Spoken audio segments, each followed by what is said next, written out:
And we could have a conversation if you want about kind of the root of the profit above all mentality, because that isn't from the beginning of time of businesses. That's a kind of 50-year thing that we've been on very intensely in the US, but also around the world, that puts shareholders and profits first. It hasn't always been the way. Welcome to Grounded, the Sustainable Business and Careers podcast, where we explore how professionals, especially those early in their careers, can shape their work to include making a positive impact on the planet. I'm Michael Jordan, a professor of management and sustainable business at the University of Oregon's Lundquist College of Business. Grounded is an independent production informed by my work at the university, but not an official U of O program. This podcast is part of my personal mission to help the next generation of business leaders build meaningful careers, and to show that the methods of good business are also the methods of sustainable progress. Each episode, I talk with leaders, innovators, and frontline staff, sharing ideas and insights you can use to shape your own path. Let's get started. My guest today is Andrew Winston. Andrew is a globally recognized expert on sustainable business, megatrends, and how companies can profit by helping to create a thriving world. The EU has always been driven more by compliance, by those laws, because they've been willing to pass more laws. We have those base laws from kind of the 70s and 80s, but haven't really built on them. He's currently ranked number 3 on the Thinkers 50 list of the world's most influential management thinkers. And for more than 20 years, Andrew has advised senior leaders at companies such as 3M, DuPont, PepsiCo, and Johnson & Johnson. He helps leaders to understand global trends and build sustainability strategies that drive both impact and business success. He's the author of 4 influential books, beginning with Green to Gold in 2006, and most recently, Net Positive: How Courageous Companies Thrive by Giving More Than They Take, which he co-authored with Paul Pullman, the former CEO of Unilever. Andrew also teaches a LinkedIn learning course on why companies act on sustainability and what the main drivers are. He's one of the most sought after and engaging speakers I've seen on megatrends, climate change, and sustainability innovation. Andrew, thanks for joining the podcast. That's a great bio. Thanks so much. That sounds impressive. Doesn't that sound like a guy you want to know? Yeah, I guess so. I mean, you've been working in this field of sustainability really and beyond for 2 decades. But yeah. So can you transport yourself back to when you were getting ready to graduate from college? I think you studied economics as an undergrad. Yeah. Was sustainability top of mind for you, or tell me about the process for your first job? Yeah, no, I didn't know anything about sustainability at that time. I was coming out of school, and you had an econ degree. It was pretty typical major at the time, history, econ, those kinds of things. I mean, now you've got comp sci and others that are the number one majors at most schools. And I kind of went down a pretty typical path from school, which went to a consulting firm. There were a lot of banking consulting jobs. They still are, but that was, an even bigger path. So it wasn't like there was no thought to it. It was just, I got to go get a job, and this was great. I went to BCG, it was Boston Consulting Group at that point. And it was just a great foundation. I didn't know what I wanted to do exactly. I thought business. And that's just great training to go into a kind of a company where you're going to meet a lot of different businesses and a lot of different types of problems. And so, I mean, sustainability didn't come till some years later, if we want to jump ahead. I don't know if that's, I left BCG, you can only be there 2 or 3 years before they kind of kick you out. And I actually didn't go right to business school, which was more typical. I was like, is this the right path? So I went to work in big media companies in New York, and what was Time Warner, and then Viacom, which does still exist. And I worked at MTV and kind of what were popular channels back then, kind of young, hip brands.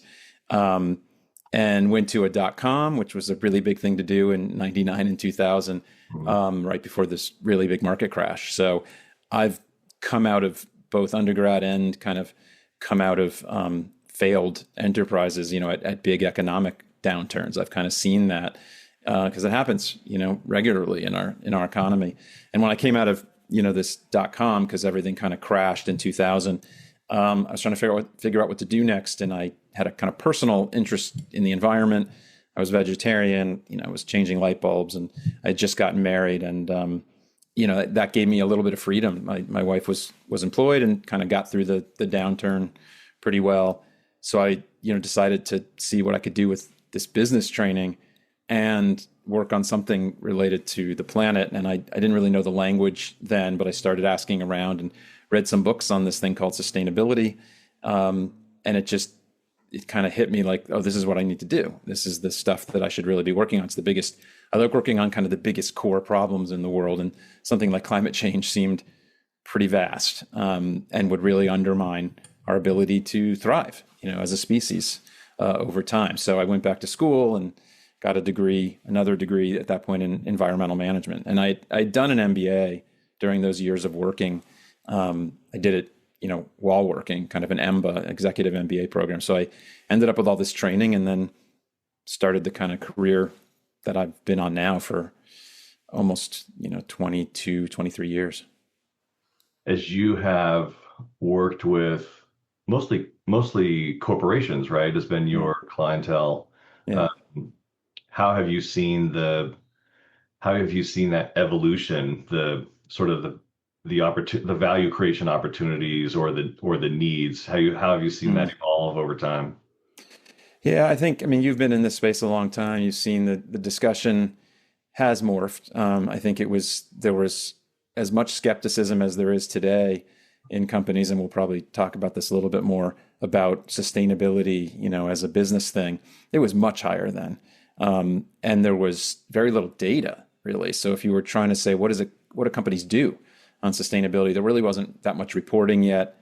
There were only a handful of companies that had really thought about it, and it started to measure their impacts or measure their sort of like total energy use, or even started to talk about climate change.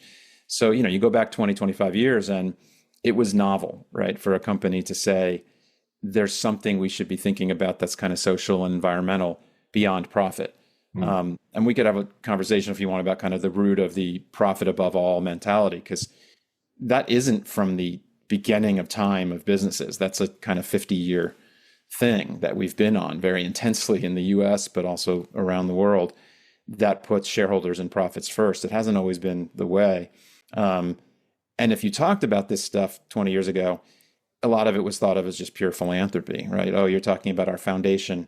It's morphed quite a bit. And we're in a very strange and hard time in sustainability right now. But the 5 years kind of leading up to this hard time, things evolved a lot. And basically every big company in the world went from barely talking about this to everybody was talking about it. Everybody that was large had a climate goal, has an energy goal, right? Like it was on the agenda. And we can debate kind of what does that look like now after, a couple of years of pretty intense attack on sustainability as a business thing, as a part of business. So that was a pretty big change over like 20 years to where it became, this is something everybody talks about. I feel like back then, so those early years, in addition to just figuring out what is sustainability, why does it make sense for business, there was then the hunt for the business case, right? And I think green to gold was either timed really well, or it was what the business world needed in the moment, right? To figure out, we know these are the right things to do. We know we're going to have to make the business case for taking action in any way, in any scale. But I feel like green to gold was such the fuel for the moment of showing people that it's not just philanthropy, like you're saying. Yeah. Yeah, it was. We were lucky. There's always a thing in life of hard work, and some good timing can look like luck. But, I went back to school and I thought the argument for, companies working on things like climate change was pretty strong. I didn't know it would take as long as it did to become kind of more normal in business. But, I was starting as part of my grad degree to kind of read a lot and read the books that were out there on this. And there weren't that many at the time. And so a professor and I, Dan Esty at Yale, said, let's go write like a kind of mass market business book. I had really loved the book, Good to Great by Jim Collins, which is one of the great and best-selling books of all time. And I modeled Green to Gold after that and said, let's tell a story that's in kind of, positive market terms, and the way that marketers talk or the way that branders talk, which has kind of been part of my background. And, I spent 2-ish years kind of on the road talking to companies and discovered there was more going on than people realized. Publishers were not that interested in the book and thought this was going to be really niche. And I was like, there's something happening. And in that same time period, there was things like Al Gore's movie Inconvenient Truth came out and just kind of raised the awareness. And so there was this moment at the end of our book came out in late 2006. It came out the same day one of my sons was born. So it was like this big moment in my life. And there was this time at the end of '06 and early '07 where basically every major business magazine, everything started covering green business. It was just this huge topic. And our book had just come out and we were the only one, really. I think it was a good book, but it was also timing. And so we were quoted everywhere. And I think everybody who was working on any form of sustainability for the next few years read that book, and it helped kind of guide people. And we put out kind of a simple 2x2 matrix that was kind of one of the core parts of the book that said, here's different ways that companies create value, and here's how an environmental or sustainability lens ties into those value buckets. I'm using that same 2x2 in a talk in a few days. I still use it as kind of the grounding of when we say the business case, this is one of the main ways people think about it. Here's the buckets of value you create in business. This was stuff that had been talked about in business for a long time, but we kind of added this view of sustainability gives you a way to cut costs, to reduce risk to the business, to drive new revenues through innovation, and to build brand value. This intangible thing that's hard to measure is a huge part of business, and sustainability can fall into any of those, but often has things that are harder to measure, right? Like you have a license to operate from society, your customers are more loyal, employees want to work for you. These are really valuable things. They're just hard to put numbers on. And that's still been a challenge for 20 years. But it did lay out kind of this is what a business case is. What that means today has evolved, right? We're having a lot of discussion about business case again now, but it's shifted somewhat. But I think our book was one of the kind of foundations of that. Yeah. Well, and if I haven't said it lately, thank you for writing it, because I certainly read it back then. How do you feel like the topics have changed today? I think is the work still somewhat the same? It's just the psychology has to be different, or what do you feel like are the new ingredients for businesses and business leaders, because they're really people to keep this going?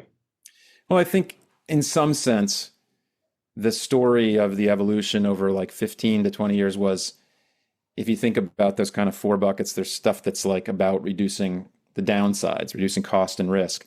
That was kind of most of the argument, right? The risk side was really compliance. Like there were laws saying like you can't dump pollution, and laws were building from the 70s and 80s in the US and around the world. And actually Republicans passed most of the major environmental laws, which seems kind of impossible to imagine now in the kind of teams that we're in. And they were the foundation of kind of laws around the world about, hey, we should probably think about the natural resources we're drawing down and damaging. And a lot of that's coming to a head now, right? The issue of plastics in the environment and in our bodies is just this massive problem. It came from using something that was a really useful tool and still is in many ways, but it's created also this kind of toxic environment. The most major problem we have is climate change, right? We grew as a globe, and as our well-being grew so much, but to do that, we burned fossil fuels, and now we're affecting very deeply the planet. So I think what's changed is it moved in a couple ways, that companies did start to see more revenue selling more green products. Early on was like the Toyota Prius, but then you get to things like the Tesla and green. Now electric cars are huge around the world. You saw this growth of, hey, we can sell more stuff, organic food, clothing that's sourced correctly, and this huge brand benefit, like being able to attract and retain talent, young people coming out of school, hugely valuable. That there was value to doing this in part because, the next generation cared about it and saw these problems as very real. So there was this move to like the upside, which really gets, executives in Wall Street more excited. But there's also been this increased recognition that the problems weren't just environmentalists getting upset that climate change is very, very real. You wouldn't know that the consensus on that is as large as it is if you just were in the US, just listening to our media and our business discussion, because there's such a concerted effort to muddy the science and muddy the waters. In reality, around the world, this is not really questioned, that climate change. And it's not questioned if you look out the window, right? The weather has changed dramatically. It is incredibly dangerous, and it's getting more dangerous for the whole world. And so you've seen, I think, more kind of integration of these issues into business, even as we've hit this, what's called the anti-ESG movement, or the backlash against sustainability in the US.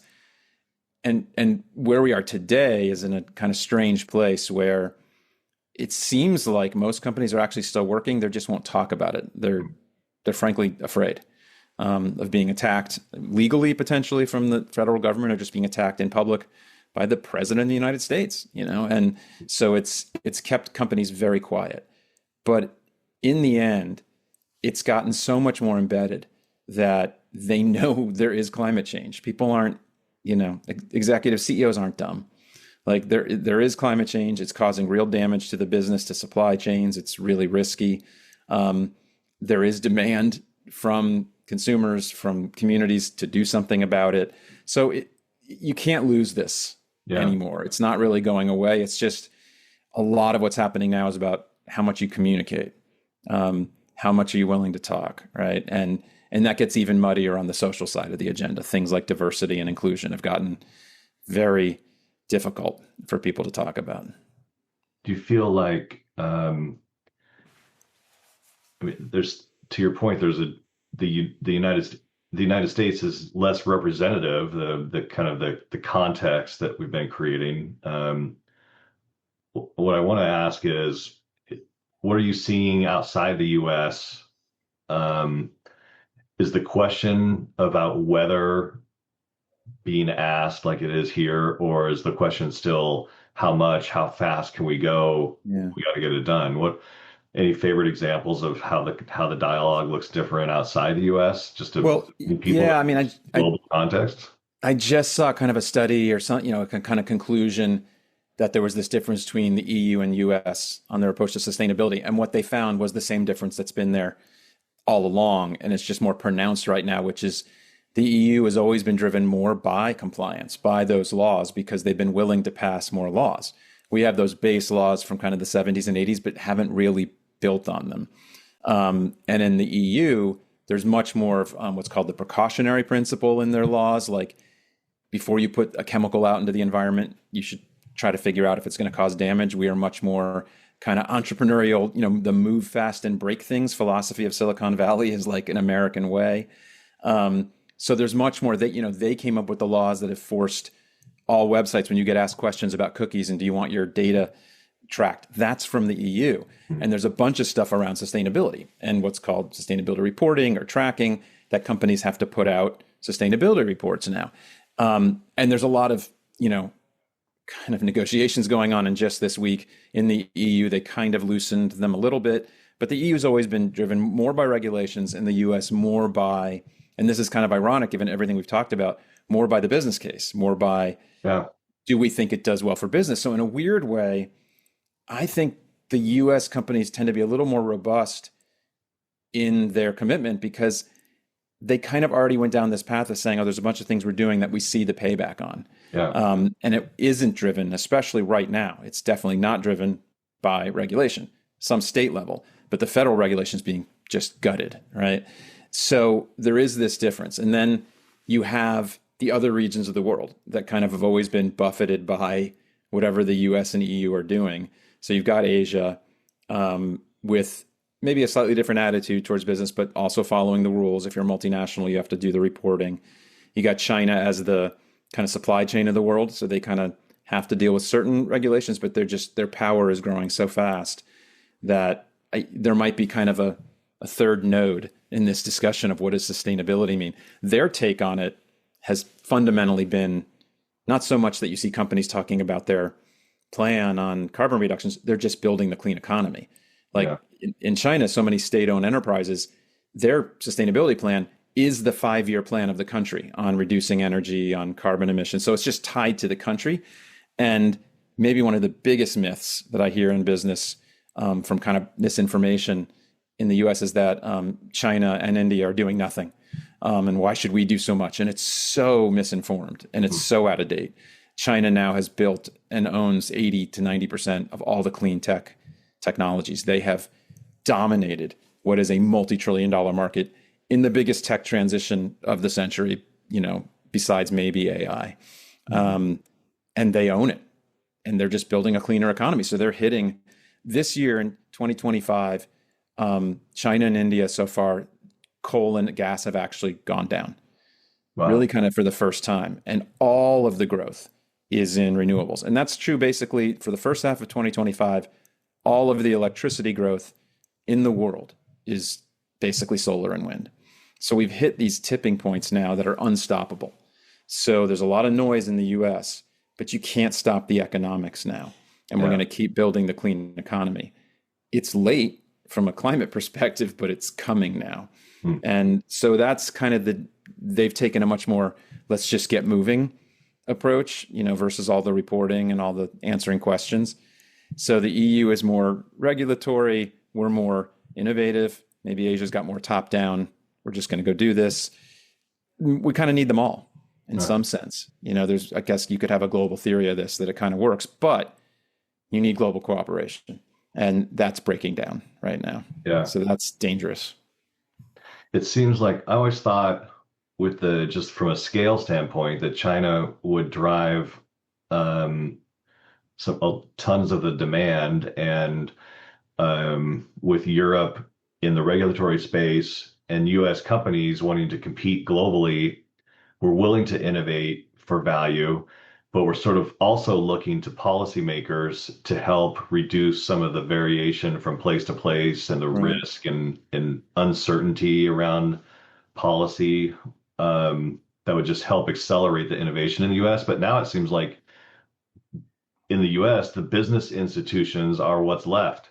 Don't you feel like it's even more now the responsibility of business as kind of the last standing big institution who can make this difference in the US? Is it more on business now at the exact same time when leaders are more afraid? Yeah, you kind of nailed it, I think. Obviously, there's three general prongs of society: government, kind of private sector, business, and civil society. Us as voters, us as citizens, NGOs. In my last book, Net Positive, the core of the book is in some ways about partnerships and collaboration on systemic problems where you need all three. Well, in the US, obviously, the federal government hasn't just abdicated responsibility on climate. They're attacking, right? They tried to shut down a giant wind farm that was 80% done. They are actively trying to reduce the clean economy. And you've got states, Republican-controlled states that are trying to do the same. But there's incredible conflict, kind of cognitive dissonance, because the biggest renewable energy states are actually Republican-controlled, like Texas, the Midwest with wind. So it's conflicting, right? Yeah. They can't stop building this stuff. And the fundamental reality is all of that growth from China in building out solar, wind, batteries, storage has driven the cost down of these things. So they're just fundamentally cheaper. So if we choose to go down this path, it's more expensive. And that puts business in a weird foot too, because again, going back to that profit above all, which is what they believe is their core responsibility, is conflicting now with what the government wants to do, which is kind of go backward to more fossil fuels. It will cost them. And we're already seeing electricity prices are rising in the US because we're making it really difficult. So it is a weird time, because I agree. I think business, if the government abdicates, it is fundamentally now up to business as a big organized institution. And they are afraid, right? They are afraid to act. And so then I think, well, what's that third arm of society? And it's people, right? And so can people as citizens, as employees, I think as are a big lever, keep nudging companies to do more, right? To keep going down this path. Because those two combined maybe can fight the pressure from the federal government. But the reality is, if we start to go slower or go backward, we'll just fall behind. The rest of the world is going to keep going. And as big as we are, 85% of world trade is not with us, right? It's all the other countries to each other. And 87%, I think, of carbon emissions are not us. So we are big, but we're not as big as we think we are. And we'll just get marginalized. And it's already happening. I'm seeing it in the trade discussions because of the tariffs. I'm seeing it within some multinationals where you've got maybe European divisions saying, hey, I know the US wants to kind of go slow or talk quietly about their goals. Can we just separate? They're holding us back. I've heard this in client companies. So we're carving out the US now, unfortunately. That doesn't mean there isn't still going to be lots of sustainability work. It's just going to be quieter. But I think if you want to go down that path as a career, it might be easier outside the US for now. Poke more holes in the idea that businesses should just be about profit. And as you pointed out, it's sort of a relatively recent phenomenon in the grand scheme of things. But talk more about what you're seeing as the truth in that space. Yeah. Well, so there's a line I quote. So one of the great thinkers in business from the 20th century, probably the great, was Peter Drucker.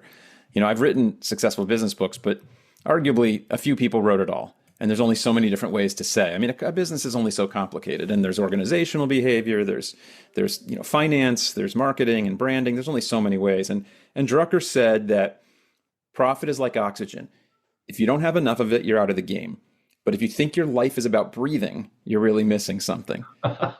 He always had a great turn of phrase. This was his way of talking about purpose. And you hear that in business a lot also, which is, why do you exist? And Drucker and others had kind of a simple definition of what is a business? Well, it's something that satisfies a need, right? It's finding a customer is what some kind of leaders have said for a century. Someone who wants something done or needs something in their lives, and you're filling it. Because if your goal is profit, you could do anything. I kind of joke, well, you could just sell drugs, or you could be literally anything. Mm-hmm. And so the question is, what do you actually do as a business? What is the thing that you're solving for someone? And, I think the evidence bears this out, but my strong belief and kind of what's the heart of my last book with Paul Pullman, who ran a giant multinational company, Unilever, and was very much profit focused. You ask anybody who worked for him, he was not out there saying, let's just cut carbon. Mm-hmm. The story that I hope students start to get their head around is that there's a difference between short-term profit and long-term profit and the things you do to build value over time. And that includes things like investing. And as companies have gotten more obsessed with short-term profits and quarterly, it isn't just things like sustainability that maybe take a longer view that have gotten hurt. Research and development has dropped in the US over the last 30, 40 years as we've gotten obsessed. There's less investing in the future. I mean, from a kind of jokey or tactical perspective, if you took a quarterly view, you'd never go to college. Why would you go do something for 4 years to invest in yourself, right? Why would you go get a grad degree? There's things that take time, right? And building a business of value that is there for customers and has a long R&D pipeline, that takes time. Those are investments. Sustainability is oddly kind of the only thing in business that's asked to prove that it doesn't cost a penny. There's this kind of belief that somehow it's so anti-business that you have to prove something that you don't have to do in marketing. I've been in marketing. You can make claims. We're going to run this giant ad at the Super Bowl and it's going to make our brand be worth more. Nobody knows, right? You're inventing stuff. So I think what I'd say is, when you say profit, do you mean over what time period, right? There's more profit over time if you build something of value and you build something customers want and employees want to work for and communities want you in the community. This is why sustainability has been kind of taken on more and more by companies, is that there's just a longer term value story. And now with things like renewables being cheaper and so many ways to cut costs, it's also a short term. There's also plenty of things you can do in the short run that fall under sustainability. So I think I kind of tear it apart in a number of ways, which is, why is profit the word that we've used as the only value of a business? I mean, who said? Yeah. And then if you want to get really radical, who said you have to maximize it at all times in all time frames, right? I had a large client once, was talking to them about sustainability, and a senior guy who was skeptical just said, well, we can't go under. Like, we can't go bankrupt. And it made me laugh because that company had netted net income of $10 billion the previous year. And I'm like, in what world are you going bankrupt from doing some sustainability work? And I was like, they probably had promised Wall Street 10.5 billion the next year. And I was like, well, what if it was 10.4 and $100 million went to decarbonization or towards looking at chemicals in your, a serious investment, and you're still growing, right? You're still growing. Or what if you didn't grow that year and you made an investment? Like, we're so beholden to the stock market, honestly, and its short-term gyrations that it really warps what executives do. And that's been one of the biggest problems we talk about in Net Positive is executives have made more and more money, and more is options related. So their horizon has gotten shorter. If they can keep the stock going for a year or two, it's generational money. It's not just nice to have money. It's money that their kids and grandkids will never have to work. So something's gone wrong in how we incentivize leaders, and the tenure of CEOs has dropped more and more. So they just don't take the long view anymore. And I don't think it's just not healthy. It's not good for business, not good for America.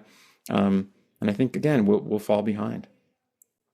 If we're planting the seeds now, right? Then if you think about undergraduate students about to graduate or early career professionals that in some, I don't want to say that I don't think it's too late for the senior folks, but I certainly like the idea of working the other end of the pipeline of the future. What sort of ethos or skills and knowledge would you recommend if you could wave your magic wand and provide that ethos and skills and knowledge to this people who are just graduating from undergrad or have just graduated? What would you want them to know and think about? We could have an entire podcast series on skill development. I've been thinking about this a lot because I have two Gen Z boys. I have a son who just graduated college and is applying to grad schools, and one who's a sophomore in college. And I really, frankly, worry about what to tell them about jobs. I mean, the short answer in terms of being a useful employee in general, and I think for sustainability, is two skills. Besides being, smart, studious, all those kinds of normal things like working hard, is thinking kind of bigger in systems, being able to see the bigger picture, maybe taking classes that get you thinking in that way and kind of understanding the connections between things. Macro econ does that to some extent. But, even sociology or history or, like things that make you kind of see, because we have really complicated systems.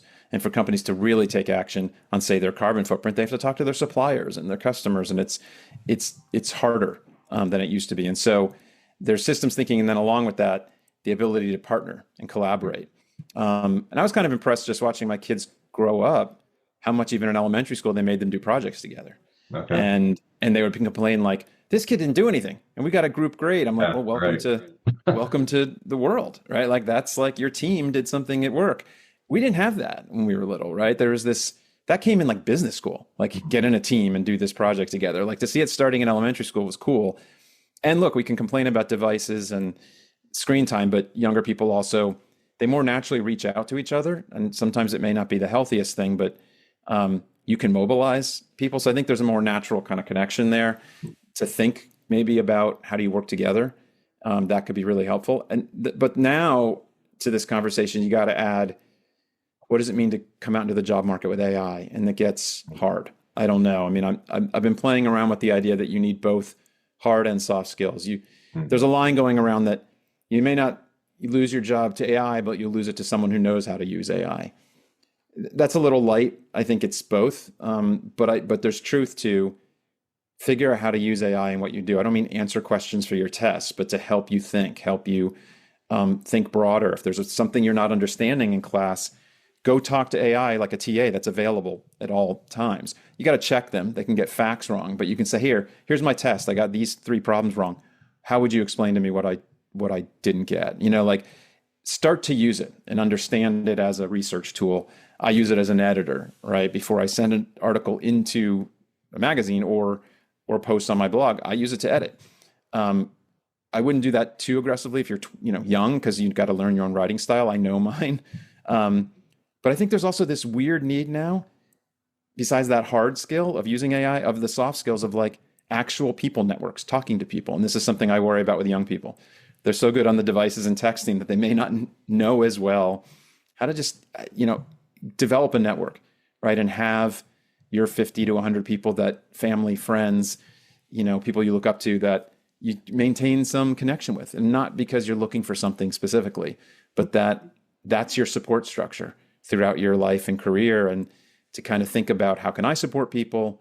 What does that mean some groups could do to support me? And I haven't thought this through fully, but there's like a whole soft skills thing here that I think will be a competitive advantage for students in a world where AI can do mundane tasks. It'll be being creative, being connected, feeling like someone you want to work with, right? Well, I think will help you get hired and stay hired, right? So I think it's a weird mix right now. I don't know if that's kind of the stuff you've been thinking about, like, as a professor, what do you tell them about what they need to know? Yeah, I mean, you tend to focus more on facts and tools, but I think you're right on about the soft skills and the connections and the being connectable. Sort of is a key skill. And I mean, like, let me just say, I mean, the small, like, everybody looks for their likes and their followers. I get it. I've built my following on LinkedIn and all that, and you kind of care about it. And the stars have millions, whatever. But there's this, sociologists have studied for years, there's a smaller number of people you can actually know. And it's somewhere less than 150 and probably less than that. And so even if you have 1 million people following you, that's great. But that's not truly a network, I mean, yes, if you have 1 million, it's probably monetizable to some degree, ads and things. But you know what I'm saying? Like if you have 1,000, 10,000, you can't really know that number. They can't be really people that you rely on or learn from. So you need a smaller group, that you kind of keep track of and just see what they're up to and see what they're doing and talk to and learn from. So anyways, that's kind of my thinking. Well, thanks for being part of our group. I appreciate it, Andrew. And it's been really a pleasure talking to you today. So thanks again for joining and for sharing your observations. Appreciate it. Thanks so much. Thanks for having me.